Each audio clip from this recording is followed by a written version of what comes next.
كفروك وأنت أكثر منهم إيمانا، خونوك وأنت الأمين المؤتمن، وصفوك بمن فيهم ووضعوه فيك، لأنك وقفت أسدا ولم تستسلم للوهن.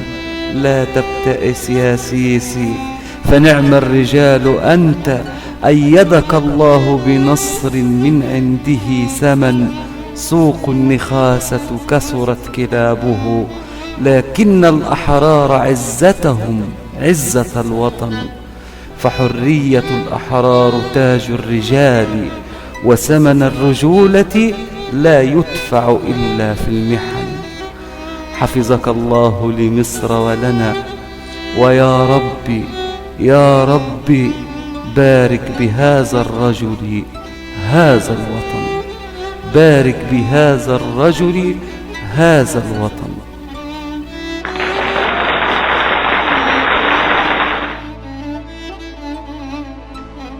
أقولها تاني، يخطئ من يعتقد أنه بأي حال من الأحوال يمكن الالتفاف أو الاختراق لهذه العلاقة الراسخة في وجدان الجيش مع شعب مصر العظيم.